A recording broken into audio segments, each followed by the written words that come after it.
जय करणी माता जी। मित्रों, करणी माता का जन्म जोधपुर के फलोदी प्रांत में हुआ था। करणी माता एक देवी रूपी देवी शक्ति थी।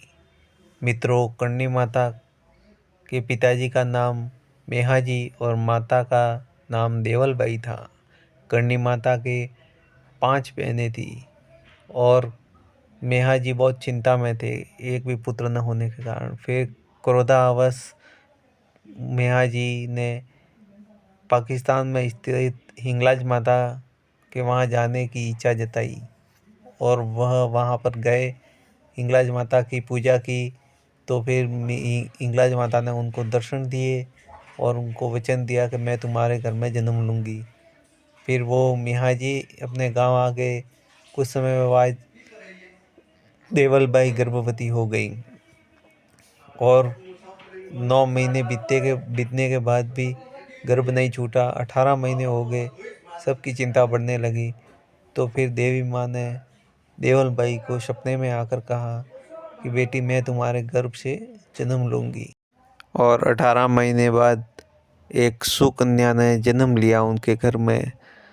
और उस समय मेहाजी की बहन क्रोध में आकर उन्होंने हाथ पीच कर कहा मेहाजी से जाकर कि एक पत्थर ने जन्म लिया है, अर्थात एक बेटी ने वापस जन्म लिया है। मेहाजी थोड़े दुखी तो हुए, लेकिन करनी को कौन रोक सकता है, कोई नहीं रोक सकता। करणी माता का बचपन का नाम रितुबाई रखा गया, लेकिन कुछ समय बाद उनकी बुआ जी थी, वह रितुबाई को बहुत पसंद करती थी। एक दिन उनकी बुआ जी उनके घर पे आई हुई थी, मेहाजी की बहन और रितुबाई की बुआ, और रितुबाई के भाई को नहला रही थी। तो रितुबाई ने बोला, जब छोटी थी, उन्होंने बोला कि बुआ जी सीधे हाथ से बच्चे को नहलाइए ना भाई को। तो उन्होंने बोला कि सीधा हाथ मेरा काम नहीं करता। तो रितुबाई ने बोला, क्यों झूठ बोल रही हो। और रितुबाई उनके पास गई और उनके हाथ को पकड़ा, और ज्यों ही उनके हाथ को पकड़ा तो उनका हाथ एकदम खुल गया कितने वर्षों बाद।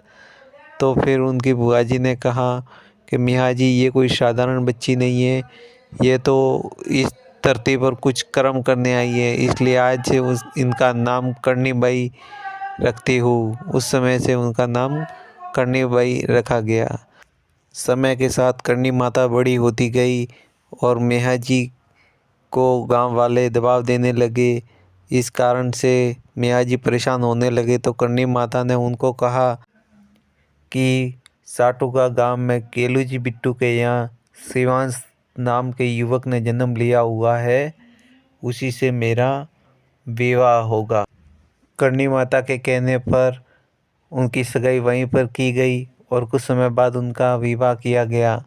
जब उनकी डोली जा रही थी तब उनके पतिदेव को अचानक प्यास लग गई और उन्होंने पास में रखे हुए 4 घड़े जो उनके साथ में थे, उन्होंने देखा कि चारों घड़े खाली है। तो अंदर से करणी माता ने आवाज़ दी कि पीछे देखिए, एक सुंदर सरोवर है।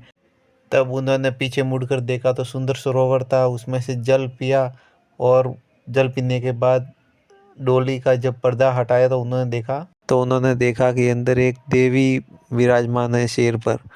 फिर उन्होंने करणी माता ने उनको बोला कि मैं एक साधारण नारी नहीं हूँ, मैं तो एक दिव्य शक्ति हूँ जो वचनबद्ध उनके घर में जन्म लिया था।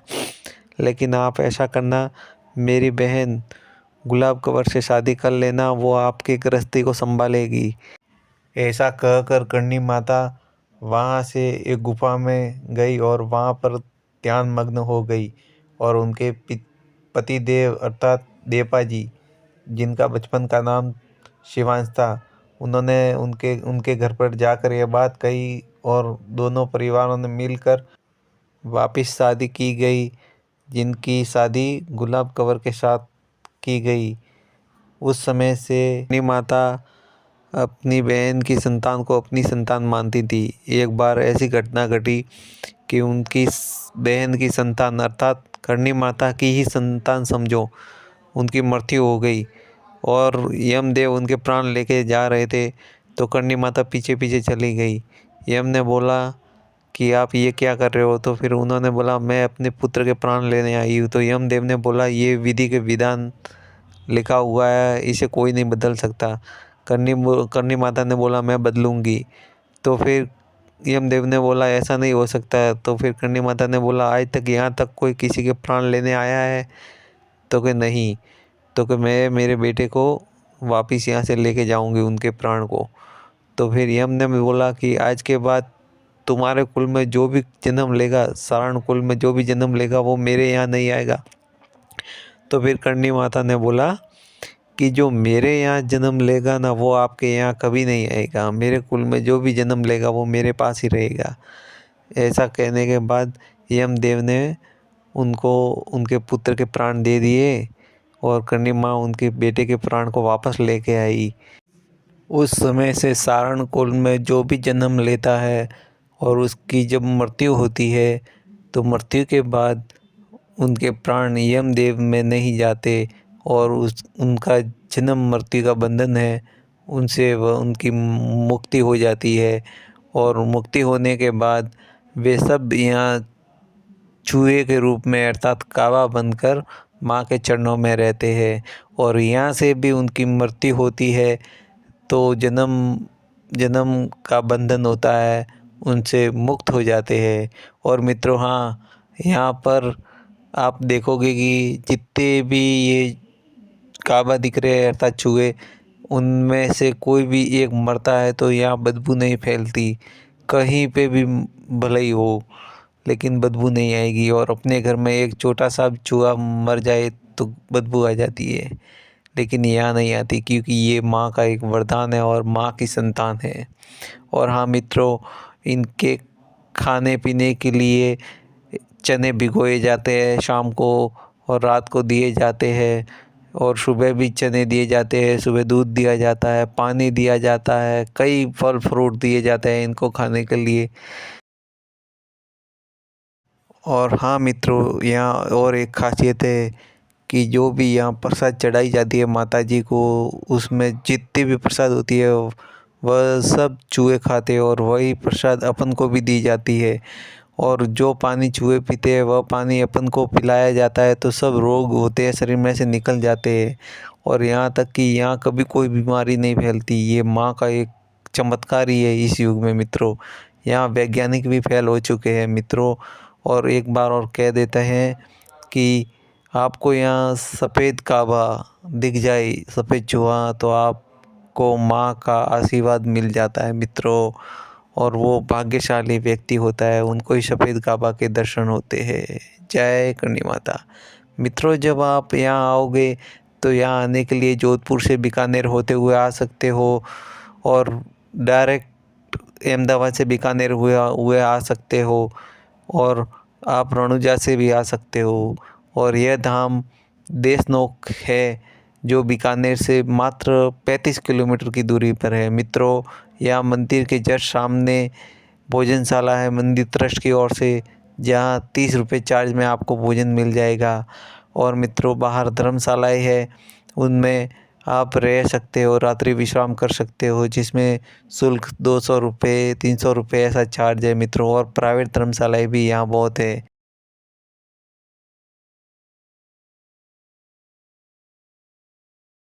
और यहाँ पर बहुत बड़ा मार्केट भी है। जब यहाँ आप आओगे तो यहाँ की सुंदरता और दौरों को देखकर और माँ का पर्चा देखकर आपका मन प्रफुल्लित हो जाएगा मित्रों। एक बार यहाँ अवश्य पधारें। किले की दीवार पर देपाल सर किवाड़ चढ़ाए गए हैं और गर्भगृह में सोने के किवाड़ और पत्र अलवर नरेश बख्तावर सिंह ने चढ़ाए हैं। बीकानेर नरेश डूंगर सिंह जी ने माँ के सोने का तोरण, सोने का छत्र और सोने की कटारें चढ़ाई है। और वहाँ की महारानी उनकी पत्नी ने माँ को सोने का चंद्रहार अर्पण किया था। महारानी जाडेजी ने, महाराज गंगा सिंह जी ने मंदिर में चारों तरफ जो संगमरमर का काम हुआ है वह सारा उन्होंने करवाया था। और अभी राजा सूरज सिंह द्वारा विधि विधान से पूजा होती है। वैसे तो मित्रों माँ के यहाँ बहुत परिचय है, लेकिन जब उनके पिताजी को सांप ने काटा तो उनके भी प्राण माँ वापस लेके आई थी। और करनी माता की गायों के चरवाहे को जब डाकुओं ने मारा तो उनका भी प्रतिशोध लेते हुए माँ ने उनके प्राण हर लिए थे। और मित्रों यहाँ पर करनी माता ने 10 लाख एकड़ ज़मीन में गौचर भूमि का निर्माण किया था। मित्रों यहाँ की महिमा बहुत ही निराली है। एक बार आप यहाँ आओगे तो आप यहाँ की कथा और माँ के परिचय देखकर आप चौंक जाओगे और बार बार वापस यहाँ आओगे। और जब आप स्वयं यहाँ पर आकर जो भी मांगोगे आपकी सारी इच्छाएं पूरी हो जाएगी। वैसे तो मित्रों यहाँ हमेशा भीड़ रहती है, लेकिन चैत्र नवरात्रि और आसो सुद नवरात्रि में बहुत भीड़ रहती है। यहाँ पर मित्रों गणगौर त्यौहार भी मनाया जाता है ग्रीष्म ऋतु में होली के बाद। और मित्रों वर्ष में एक बार बहुत बड़ा मेला भी लगता है माता जी के चरणों में। और एक बार माता जी का मेला और लगता है जिसमें माता जी की डोली निकाली जाती है, जो वहाँ से उनकी कुलदेवी तक जाके वापस आती है। मित्रों जोधपुर नरेश बिका को बीकानेर बसाने का आशीर्वाद भी माँ करनी ने दिया था। फिर उसके बाद बीकानेर शहर बचा बीका जी के नाम से। और कहा जाता है कि यह वीर और वीरांगनाओं की भूमि है। इस पवित्र भूमि पर माँ ने अवतार लिया था अपने कुल की रक्षा करने के लिए।